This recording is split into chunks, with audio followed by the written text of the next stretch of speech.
Roberta, querida. Hoje é Dia das Mulheres, meu parabéns a todas as mulheres. Nós vamos ser ministrados pela Roberta. Vamos orar, pedir que o Senhor continue falando ao nosso coração. Aleluia. Senhor, muito obrigado por tudo aquilo que o Senhor já tem falado ao nosso coração nesse culto, Senhor. Obrigado pela família, Senhor, Sardinha. Obrigado pela obediência deles, pelo esse testemunho que tanto tocou o nosso coração, Senhor. Obrigado porque de alguma forma nós estávamos lá com eles, Senhor. Obrigado porque essa igreja tem entendido a importância de ir às nações. Tantos cultos que nós temos dado testemunho, Senhor. Domingo passado foi na Inglaterra, agora na Angola, Senhor. Obrigado porque nós temos abençoado Moçambique, a Indonésia, Canadá, Estados Unidos, Portugal. Obrigado pelo privilégio, Senhor, que a gente tem tido de enviar missionários. Amém. Aleluia, glória a Deus, né? Muito bom a gente estar aqui celebrando o Dia Internacional da Mulher. Eu queria fazer uma oração, antes de mais nada, por todas nós, né? O Senhor nos vê todos os dias, né, gente? A gente sabe que esse dia é produzido pela nossa sociedade, talvez até mercantilista, para promover o comércio. Não vamos ser ingênuos de achar que todas as coisas que o mundo oferece têm um motivo por trás, né? Mas nesse dia a gente queria trazer uma reflexão daquilo que Deus tem dito a nosso respeito. E talvez, homem, você vai pensar, mas o que eu estou fazendo aqui então hoje, né? E tem tudo a ver você estar aqui prestando atenção naquilo que Deus trouxe para a humanidade. Porque muitas vezes os homens têm dificuldade de aceitar aquilo que Deus trouxe. E muitas vezes os homens estão distraídos em lavar essa mulher com a palavra, que é uma função dada por Deus aos homens. Está escrito lá em Hebreus. Então, eu queria que nesse dia a gente pudesse abrir nosso coração sem preconceitos para a palavra do Senhor. Porque, com certeza, como a Bíblia diz, homens e mulheres engajados em serem aquilo para o qual Deus os fez para ser, eles são a glória de Deus na terra. É como esse casal de missionários lá, que são a glória de Deus na terra para aquela comunidade. Os dois representam a presença poderosa do Deus Todo-Poderoso. E eu sei e creio que Deus tem para mim e para você uma vida muito mais relevante do que às vezes a gente vive, porque a gente se distrai com as coisas desse mundo. Às vezes a gente não para no supermercado, aqui em Goiânia, para observar quem está ao nosso redor, precisando de uma palavra, de um olhar, de um sorriso, de uma pergunta. Não é verdade? Senhor, eu quero te agradecer por esse dia. Eu quero te louvar pela tua presença majestosa nesse lugar. Porque o Senhor é o Deus convidado para estar aqui. Nós é que estamos aqui para te louvar, para te bendizer o teu nome, para poder a meditação da tua palavra gerar em nós cada dia mais essa semelhança que o Senhor tem para nós. Senhor, eu oro para que o teu Espírito faça o que só Ele pode fazer, que é pegar essa palavra e revelar ela em cada coração conforme a tua vontade. É pegar cada palavra e traduzir, decodificar na mente e no coração dos meus irmãos, conforme aquilo que o Senhor quer segredar. Então, Espírito Santo, me usa da maneira que o Senhor quiser. Toma a minha boca, a minha vida, e me faça ser um vaso derramado na tua presença essa noite, esse dia, para a tua honra e para a tua glória. Em nome de Jesus. Amém. Glória a Deus. Eu quero começar com um versículo rema, chave, que cada vez mais eu medito nele e cada vez mais o Senhor tem trazido no meu coração uma responsabilidade com o que ele revela. É um versículo simples, curto, que está lá em Provérbios, no capítulo 14, versículo 1. Quem sabe ele de cor? Ei, dona Raquel, nós temos que fazer um estudo, uma escola bíblica aqui, né? A mulher sábia edifica a casa, mas a insensata com as próprias mãos a destrói. Irmãs, esse versículo ele tem que morar no nosso coração. Ele tem que morar na nossa mente todos os dias. Porque ele é o rema da nossa vida. A mulher sábia edifica, a insensata destrói. Não está falando aqui para solteira, para casada, para viúva, para separada, para jovem, para velha. Amém? Está falando para mulher. Então, a minha conversa é com todas nós. Que ninguém se exclua desse lugar aqui que Deus está trazendo para nós. Sabe o que me intriga muito nesse versículo, que tem sido uma meditação diária do meu coração? É porque ele fala que não há um lugar neutro. Ou você edifica, ou você destrói. Não há neutralidade na nossa vida. Não tem como sermos imparciais. Portanto, não tem como sermos indiferentes. Já parou para pensar nisso? Outra curiosidade é que não há esse versículo para o homem. Não está dizendo aqui que uma ação do homem vai destruir ou vai edificar. Apesar que vai, né? Mas a palavra de Deus nos chama a atenção para esse lugar onde a mulher ocupa, ela querendo ou não, ela consciente disso ou não, aonde ela anda, aonde ela passeia, aonde ela está interferindo naquele lugar. E isso é uma responsabilidade e um grande privilégio que nós temos que entender e tomar posse. O Dia da Mulher, ele veio fruto de uma comemoração, né, de uma celebração de honra pela luta das mulheres ao seu direito de participação na vida, ao seu direito de ter voz ao mundo, ao seu direito de ser vista, ao seu direito de ser contada, ao seu direito de ter voto, de ter voz pública. Mas, meus irmãos, a palavra nos ensina que o Senhor já nos deu esse lugar. E talvez por isso que na nossa história nós sofremos tantas tentativas de sermos silenciadas. Porque o nosso posicionamento, ele fala tremendamente. E fala porque o nosso Deus nos colocou na terra para engajarmos com o outro. Se lemos Gênesis 2,18, nós vamos ler que o Senhor vai falar que não é bom que o homem fique só. Que eu vou fazer para ele uma ajudadora que lhe seja idônea, que vai corresponder. Significa que Deus, quando cria a mulher, ele coloca ela numa condição de engajamento de uma relação. Amém? Você vai relacionar com o outro. Ele traz na sua criação uma missão, um destino, um propósito. E eu e você, se não entendermos que nós temos esse propósito como propósito rema da nossa vida, a gente pode ser presidente da República, CEO da melhor companhia do mundo, mas nós não vamos estar neste lugar engajadas com a nossa missão. E aí nós vamos ser as mulheres mais frustradas dessa terra. Porque não tem salário, não tem reconhecimento, não tem sucesso que supre o nosso interior de viver aquilo para o qual Deus nos chamou. Nós somos 100% seres humanos satisfeitos quando a gente sabe que está fazendo aquilo para o qual nós somos criados para. Isso é um fato. E aí que a gente descubra com toda a intencionalidade qual é o nosso dom. Para que a gente esteja onde a gente estiver, seja presidente da República, ou seja, faxineiro de uma escola, mas vivendo aquilo ali com todo o nosso ser. Eu fui chamado para limpar o lugar. Eu fui chamado para organizar ele, para deixar o lugar mais bem welcome, né? Mais bem acolhedor. Nossa, agora ficou demais meu português. O lugar mais acolhedor possível, mais limpo, mais cheiroso. Gente, tem gente que tem dom para limpar e promover o bem-estar de um lugar, e isso é maravilhoso.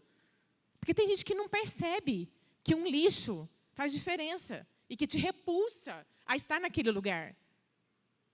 Então, Deus foi distribuindo dons para que a gente estivesse em lugares diferentes na sociedade, refletindo a glória dele. Só que dentro desse propósito maior de dons que Deus distribuiu, Deus também deu ao homem e à mulher características distintas e específicas que contribuem para que essa missão seja completa na terra. Então, enquanto que Deus vira para a mulher e fala, você vai engajar com o outro, Deus falou para o homem assim, eu vou te colocar nesse lugar, e nesse lugar você vai guardar esse lugar. Você vai você vai ser o jardineiro desse lugar. E um jardineiro é aquele que tem responsabilidade com o que é semeado, com o que é falado, com o que é posicionado. Porque tudo que a gente semeia, a gente vai colher, amém? Então, homens, vocês têm uma grande missão dada por Deus de aonde Deus coloca, você guardar aquele lugar. E quem guarda, guarda com toda a força do seu ser. Guarda com empenho de ser de manhã, de noite, de tarde, de madrugada, arar a terra, regar aquela planta, de cuidar daquele lugar. Mas é um trabalho específico, é um trabalho como diz meu marido, é um trabalho filosófico, muitas vezes, de um posicionamento de ideias, é um posicionamento de postura, é um posicionamento de ter uma palavra revelada de Deus que vai guiar e dirigir aquele lugar, aquela casa, aquele setor, aquela escola, aquele bairro. E a mulher, no entanto, ela tem a capacidade de relacionar com isso e de corresponder a isso. E a gente faz isso de uma maneira que vai edificar ou que vai destruir. Porque quando a gente escolhe o lugar neutro, a gente está se abstendo desse lugar da relação. Muitas vezes a gente não quer o trabalho da discussão. A gente não quer as DRs que uma relação gera. Qualquer que seja, de amizade, de marido e mulher, de chefe e funcionário. E Deus não está falando aqui para a gente ter as defensoras de DR, não é isso não. Até porque a palavra fala que quão boa é a palavra dita a seu tempo. Fala também que a palavra branda desvia o furor, mas a dura suscita a ira. Então, a gente tem que saber o que falar e quando falar e como falar. Mas o que a palavra está falando aqui é que a mulher não pode escolher esse lugar de imparcialidade com uma situação. Porque ela foi chamada na sua missão a corresponder a uma situação. A corresponder com o outro, a entregar uma corresposta. O co é um prefixo que me engaja naquela ação. Eu sou coparticipante daquela ação. O outro fez, mas eu tenho uma responsabilidade de devolver para esse outro ou uma afirmação ou uma negação, ou uma observação ou um amém, assim seja.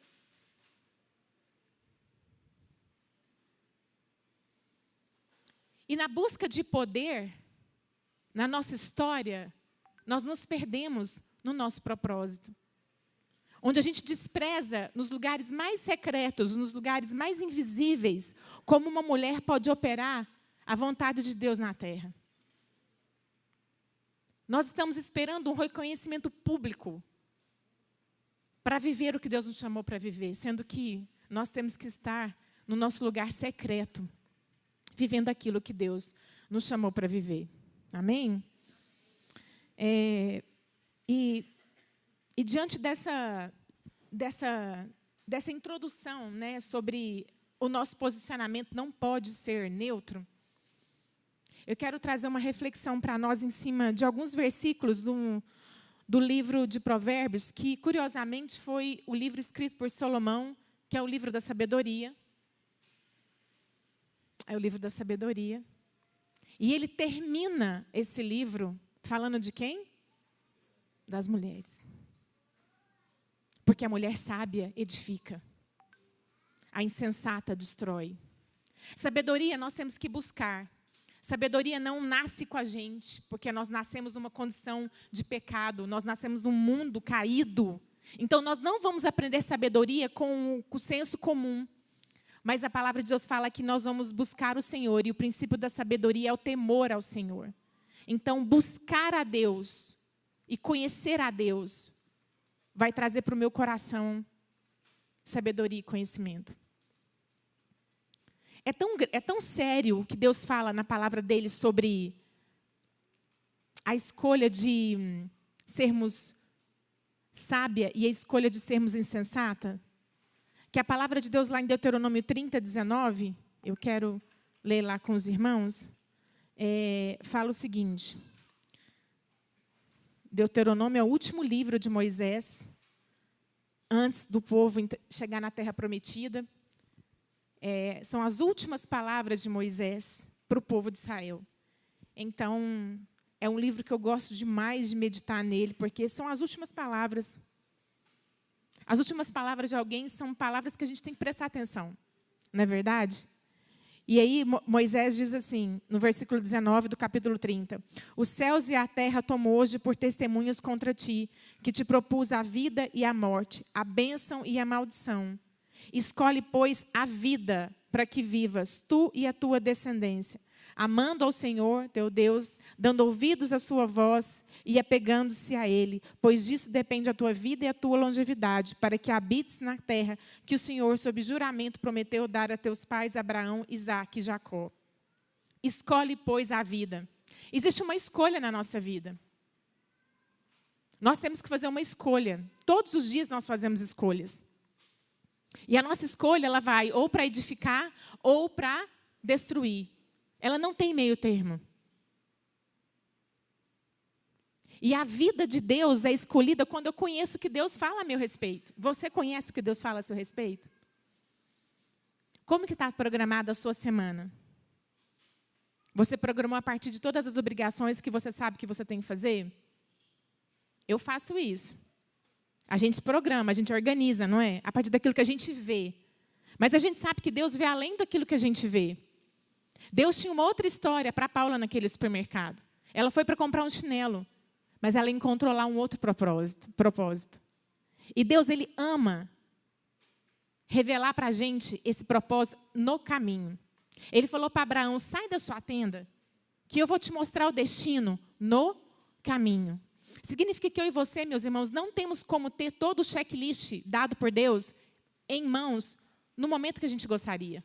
Significa que Deus vai sempre nos levar e nos guiar por um caminho que nós não conhecemos, porque Ele vai ser o guia, e não nossa experiência, e não nosso achismo, e não nossa vontade. Ele faz isso de propósito, como um bom pai, que quer nos guiar, que quer ter relacionamento conosco, que quer nos ensinar no caminho. Ele sabe que se Ele falar tudo para a gente antes, talvez a gente não pare para voltar e conversar com Ele no meio do caminho. A gente, como pai e mãe, a gente entende isso um pouco, não é verdade? Porque às vezes a gente quer dar para os nossos filhos as instruções, a gente quer sempre deixar uma oportunidade para eles voltarem e virem nos perguntar algo, não é? Como é bom quando os filhos estão perto de nós, querendo de nós aquilo que é de mais valioso, que é a nossa relação.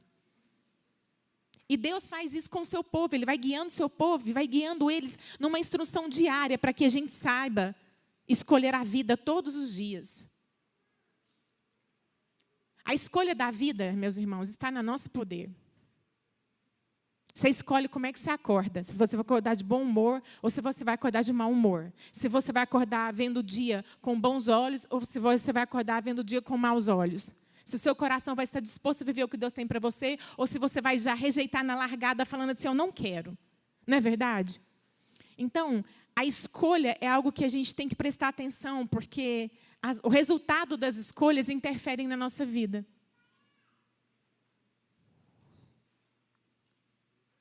Só que a gente está vivendo uma vida tão agitada, tão rápida, que a gente não está nem digerindo as nossas escolhas, não é verdade?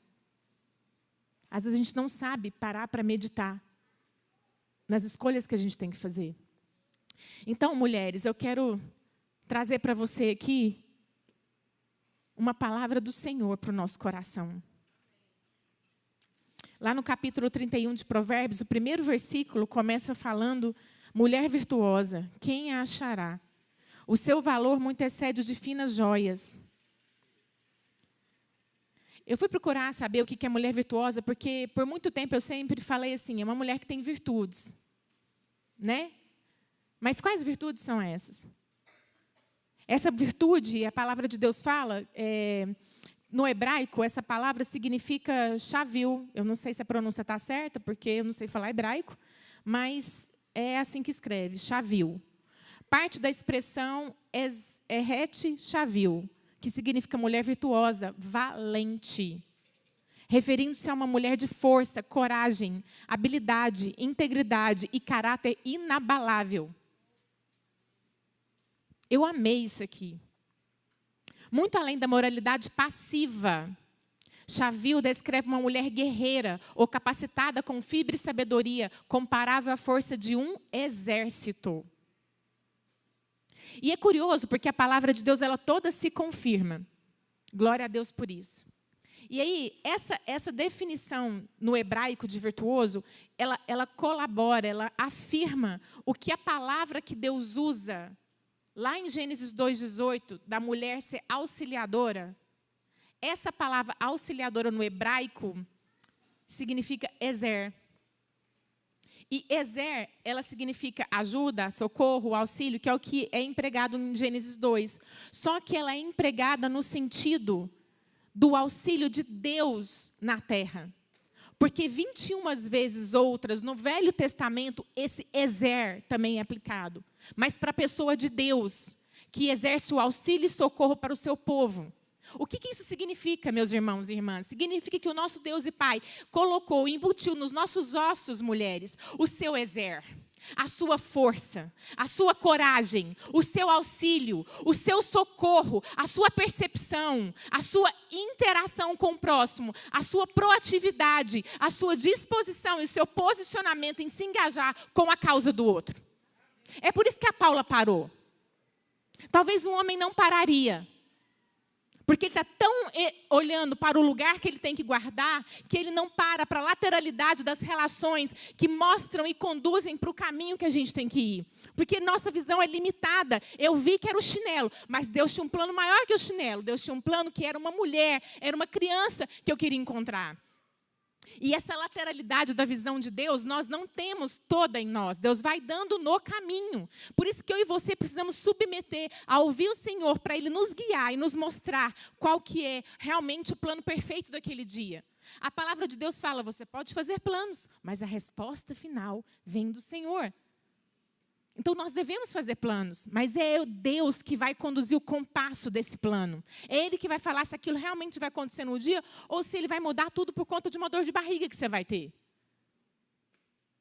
Então, essa soberania de Deus derramada e enxertada em nós é divino, é maravilhoso. Esse exército de Deus em nós nos coloca numa posição de guerreiras. De mulheres posicionadas naquilo que o Senhor nos leva a viver, e não passivas, e não aleatórias, e não sem conhecimento com as causas. Irmã, não sabemos tudo, realmente não sabemos, mas temos que buscar o conhecimento em Deus. Nós temos que buscar conhecer a Deus, e como que Deus agiria naquela situação. Porque sabendo o que Deus agiria, é que nós vamos nos posicionar. Ninguém posiciona sem conhecimento. Vai numa loja, comprar um vestido, para sua filha, para você, casar sua filha. Qualquer similaridade é pura coincidência. E chega na loja e não sabe o que você gosta. O que você quer. O que fica bom em você. Você vai encontrar? Não. Você vai experimentar a loja inteira. Minha cunhada, coitada, que não está aqui hoje, ela andou comigo em mais de 7, 10 lojas dessa cidade. Eu tenho uma amiga aqui presente, eu não vou falar o nome dela para não constranger, que foi mais preocupada em achar esse vestido para mim do que eu mesma. E ela está de prova. Que eu percorri essa cidade em muitos lugares, mas eu não tinha a noção, o conhecimento do que eu gostava. E a Cris falava assim para mim, não é possível que você não sabe o que você gosta, Roberta. Quando a vendedora te oferecer o vestido e você não gosta, não veste. Por favor. Nós estamos perdendo tempo. Eu falei, mas eu não sei o que eu gosto, o que eu não gosto. Você acredita nisso? Eu estou contando uma característica, uma particularidade minha, para que você entenda que na nossa vida, a falta de conhecimento nos mantém na ignorância e nos mantém rodando em círculos. Passivas. Eu estava uma cliente passiva, porque eu falava, não sei, não sei. Eu não determinava a escolha, eu não otimizei meu tempo. E aí passaram-se meses, até chegar um mês antes do casamento.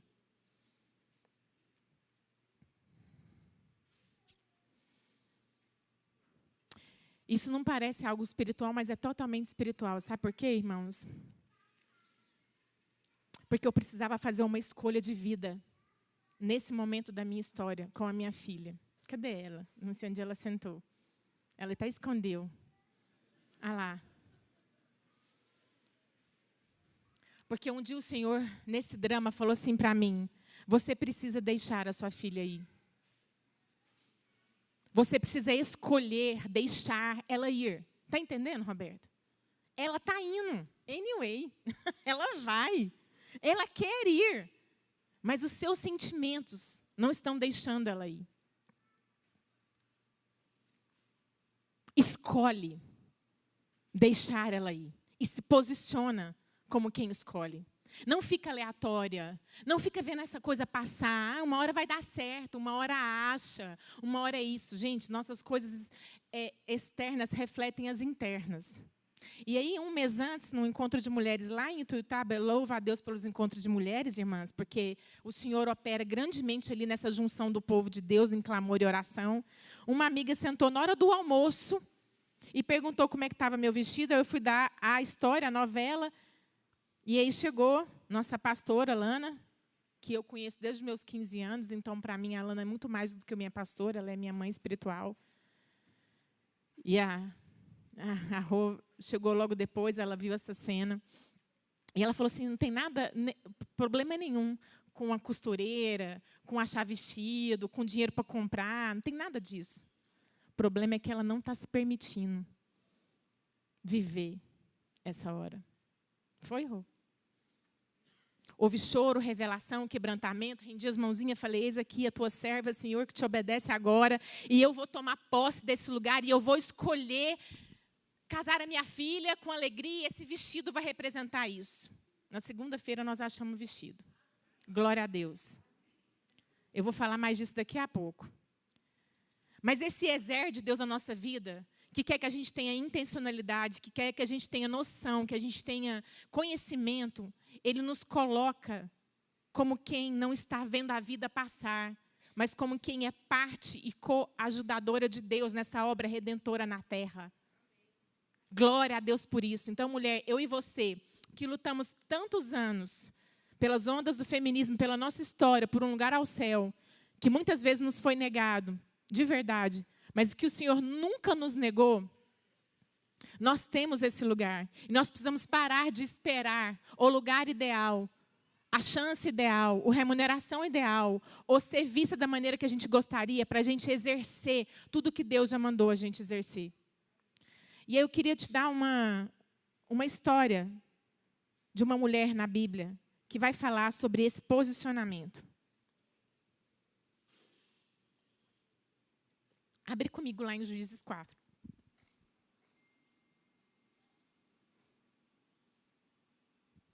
Juízes 4, versículo 1. Segue comigo, por favor, porque nós vamos até o versículo 9. Juízes 4, versículo 1. Os filhos de Israel tornaram a fazer o que era mal perante o Senhor, depois de falecer Eude. Entregou-os o Senhor nas mãos de Jabim, rei de Canaã, que reinava em Azor. Sísera era o comandante do seu exército, o qual então habitava em Arosete-Agoim. Clamaram os filhos de Israel ao Senhor, porquanto Jabim tinha 900 carros de ferro, e por 20 anos oprimia duramente os filhos de Israel.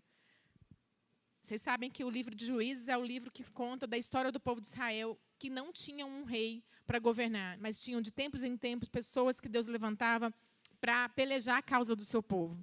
E nessa época o povo de Israel era um povo custoso, era um povo rebelde, que muitas vezes desobedecia o Senhor. E quando desobedecia e afastava, Deus deixava a mão dos inimigos pesar sobre eles, que é o caso aqui, essa cena, esse momento. 20 anos o povo de Israel estava sendo oprimido.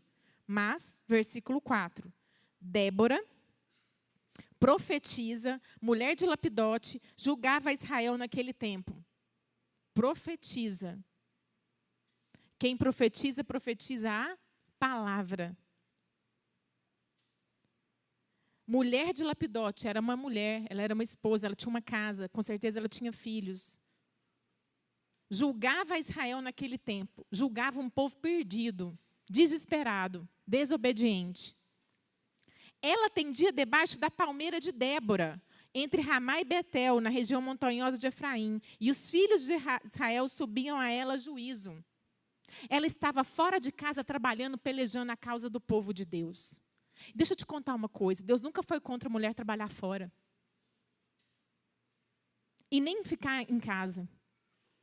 Mas Ele é totalmente engajado em nos fazer ser conscientes da nossa missão, aonde nós estivermos.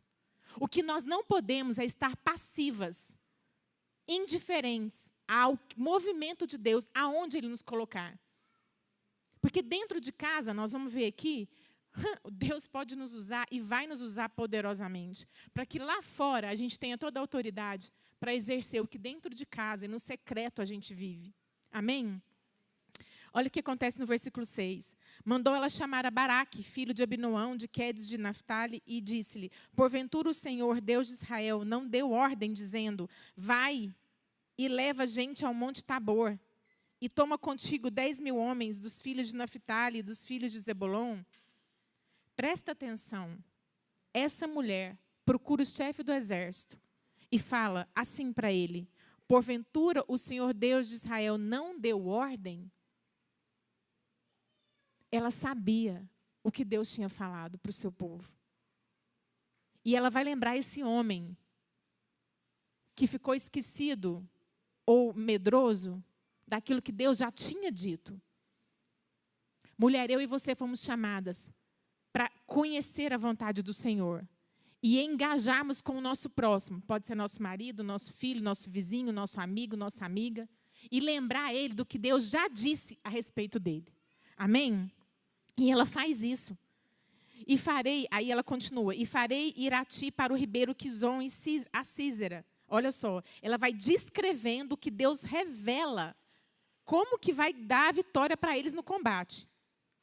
Comandante do exército de Jabim, com os seus carros e as suas tropas, e o darei nas tuas mãos. Irmã, Deus, você tem uma causa? Quem aqui tem uma causa? Débora tinha uma causa de todo um povo nas costas dela. E Deus revelou para ela a estratégia. Eu quero te falar que a parte da nossa tristeza de alma é porque nós não temos palavra revelada sobre o que Deus pensa a nosso respeito e sobre o que Ele quer que a gente faça. Porque sem direção, o povo perece. E sem senso de significado, a gente fica vazia. A gente não subsiste. Porque Deus nos criou para significar. Então, fora desse significado, a gente não existe. Aí a tristeza toma conta do nosso ser. A depressão nos afunda numa lama que nos draga. Eu já estive nesse lugar. Então, eu falo como quem compadece de uma alma que sofre, muitas vezes por não ter o brilho da vida dentro de mim. Já tive, mas hoje não mais. Glória a Deus por isso. Já estive em dias sombrios da alma. Mas o Senhor me lembrou o meu propósito. E talvez é por isso que arde no meu coração te lembrar nessa manhã que o Senhor te chamou para uma obra, para uma causa, para uma missão. E ficar neutra é morte. Ficar passiva é morte. Ficar indiferente é morte. Porque essa mulher se posiciona, porque ela teve uma palavra revelada. Ninguém vai ir sem uma palavra revelada, chama-se soberba. Mas ir com uma palavra revelada chama-se coragem. Que é o nome que Deus nos deu, para sermos corajosas. Corajosa significa que nós vamos ter que enfrentar nossos medos. Amém? Tanto é que no versículo 8 fala assim: então lhe disse Baraque: se fores comigo, irei. Porém, se não fores comigo, não irei. Gente, adoro. Esse homem que está medroso, fala assim para ela: eu preciso da sua presença. Porque a sua presença hoje representa Deus na terra. Irmã, eu quero ser essa mulher. E eu quero declarar sobre a sua vida que você é essa mulher. Que representa Deus na terra. Que no dia mal do seu marido, que ele retroceder e falar: estou com medo. Você falar assim: tá não, meu amor. Eis aqui uma leoa, uma mulher filha do Deus Altíssimo, que vai lutar a sua causa, que vai orar por você, que vai te ungir, que vai à frente junto com você. Nós estamos juntos nessa causa. Não é você que tem que dar conta da família. Somos nós dois. Você de uma forma, eu de outra. Você indo e eu na retaguarda. Existe uma missão para nós juntos nessa terra. Marido e mulher, e todas as mulheres que não têm marido também, juntas com o seu próximo. Mas essa mulher não esperou reconhecimento. Ela foi para uma guerra. Ela não foi para um parque de diversões. Ela foi para uma guerra. Ela ia para um lugar onde ela ia estar sendo desafiada nos seus medos. E ela foi. Ela não largou ele na branqueara falando assim: agora você se vira, porque, na verdade de contas, você que ficou aí embaçando o negócio. Não ouviu Deus e não obedeceu. Agora arque com as consequências. Porque muitas vezes a gente tira o nosso da reta. A gente quer que o povo se resolva por conta deles, fora de nós, enquanto que Deus fala que nós somos a bondade dele na terra. Então, tem muitas situações que nós vamos nos engajar juntos. Ir para a guerra junto. E olha o que acontece aqui no versículo 9. Ela respondeu: certamente irei contigo, porém não será a tua honra da investida que empreendes, pois as mãos de uma mulher o Senhor entregará a Sísera. Ela sabia tanto o que Deus ia fazer. Ela tinha tanta convicção do que Deus ia fazer. Ela tinha tanta convicção que ela foi para o lugar mais improvável que uma mulher deveria ir. Então, nosso Deus não tem nenhum problema do lugar que a gente está. Ele tem problema com o coração que a gente está no lugar que a gente está. Lá no versículo 17, vai comigo. Porém, Sísera fugiu a pé, aí eles tiveram a guerra, tiveram o embate. Sísera, que era o comandante do exército do inimigo, foge a pé, conforme Débora tinha revelado, para a tenda de Jael, a mulher de Éber, queneu, porquanto havia paz entre Jabim, rei de Azor, e a casa de Éber, queneu. O Sísera achou que aquela casa era uma casa amiga.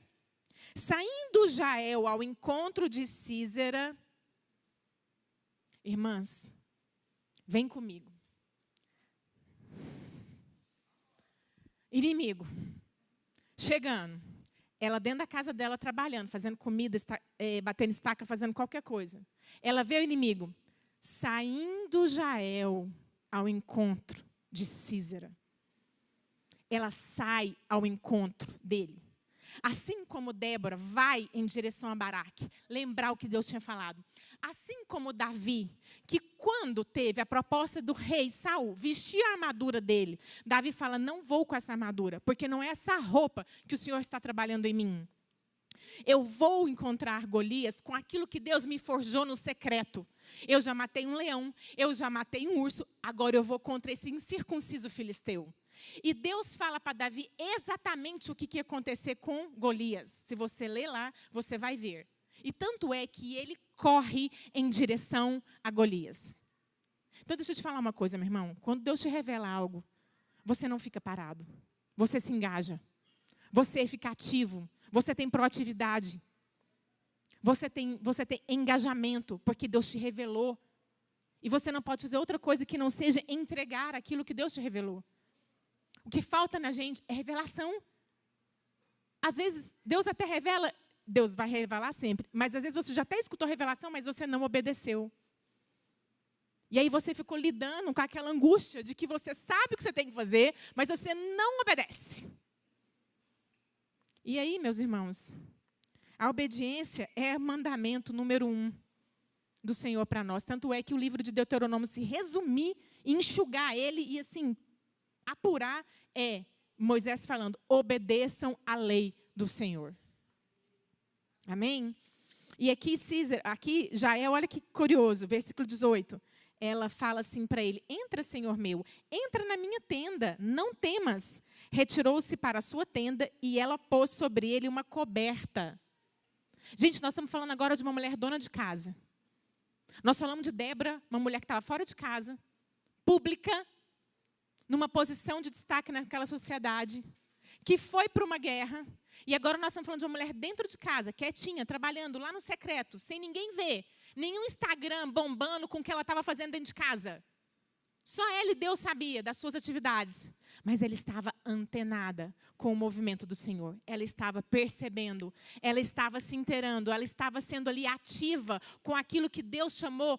O Ezer de Deus estava pronto. O Ezer de Deus, eu não sei a pronúncia certa. Ela estava ali pronta como uma guerreira. E a estratégia de guerra foi trazer esse inimigo para dentro de casa, pôr ele para dormir com uma coberta. E olha agora lá no versículo 21. Então Jael, mulher de Éber, tomou uma estaca da tenda. Não, peraí, volta antes. Versículo 19. Ela abriu um odre de leite e deu-lhe de beber e o cobriu. O que ela fez com ele, gente? Ela deu comida e deu uma coberta. Pôs ele para dormir e deu comida, porque a comida ajuda a dormir, amém? O homem estava cansado da guerra? Houve uma estratégia de guerra aí, nada convencional. E aqui eu quero abrir um parênteses para nós mulheres. Deixa eu te falar uma coisa. O seu fogão é a maior arma de guerra que Deus colocou nas suas mãos. Eu falo isso com toda a convicção, com toda a força do meu ser. Eu sei que nem toda de nós gosta de cozinhar, nem toda de nós sabemos cozinhar. Mas deixa eu te falar uma coisa, um arroz com ovo dá para sair. Hoje, na era do YouTube, então, a gente não tem desculpa alguma. Além disso, a gente tem várias outras estratégias. A gente pode pedir comida pronta, a gente pode pedir para alguém fazer, a gente pode comprar. Mas o que a gente não pode terceirizar é que a nossa mesa seja um lugar de encontro, onde o Senhor vai revelar aquilo que está oculto. Aquilo que nós vamos poder nos engajar. Sabe, mulheres, o mundo está ficando cada vez mais insensível. O mundo não está melhorando. Porque nós, mulheres também, principalmente, estamos perdendo esse lugar da sensibilidade. Esse lugar de ouvir o outro e devolver para o outro aquilo que Deus revela.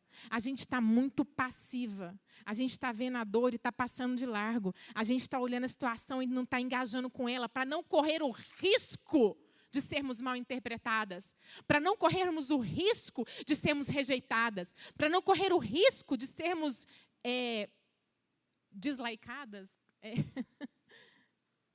de não termos os seguidores que a gente gostaria de ter. Canceladas, obrigada. Posicionar como povo de Deus vai nos custar mesmo. Mas também vai nos dar o grande privilégio e a grande alegria de ser parte da obra redentora de Deus na terra. E aí, a palavra fala no versículo 21, que ela tomou uma estaca da tenda e lançou mão de um martelo, instrumentos que ela sabia utilizar, porque eles eram os ferreiros que trabalhavam com os carros de ferro. O que você sabe fazer? Aonde Deus te levou com as suas habilidades? Ele vai usar cada uma delas. E foi-se mansamente a ele, cravou a estaca na fonte, de sorte que penetrou na terra, estando ele em profundo sono e muito exausto, e assim morreu. Que é isso, hein, gente? Eu vou falar para você uma coisa. Eu não dou conta de matar uma barata. Lá em casa a barata aparece e fala, Marcos! Ele já vem com o chinelo na mão. Ele já sabe pelo tom do grito. Ou é ele ou é o Luiz Felipe. A Larissa, quando estava lá, era mais difícil ainda, né, filha? Porque era assim, a população de baratas, eu acho que vinha tudo para mim e para você. Mas o que eu estou dizendo é que existem muitas situações que nós temos que... O Senhor nos coloca muitas situações que nós temos que matar o nosso inimigo. E a gente fica pondo pano quente. E a gente fica embaçando a situação. E a gente fica ali fazendo de conta que não é com a gente. E isso é morte para a nossa alma. Isso é morte para a nossa alma. Que a história de Débora possa servir para o nosso coração como uma inspiração. Para a gente lembrar que nós somos o exército de Deus na terra. E para fechar esse raciocínio e para a gente ter certeza que o Senhor nos quer nesse lugar, eu quero terminar com o versículo de Provérbios 31, 25, que vai dizer assim: a força e a dignidade são os seus vestidos, e quanto ao dia de amanhã, não tem preocupações. A força e a dignidade são os seus vestidos. É por isso que eu contei a história do meu vestido do casamento da Larissa. Ela foi emblemática para mim, foi muito forte. Talvez para você vai ser uma outra situação na sua vida, onde Deus queria te vestir de forma adequada para uma situação, e você resistiu a Ele, a se deixar ser vestida com aquela roupa que tomava posse fisicamente daquele lugar e daquela hora. Davi não aceitou a armadura. Parecia próprio uma armadura para a guerra, mas Deus tinha o forjado com outra roupa no secreto. E aqui é muito curioso porque fala de força. Nós precisamos de força.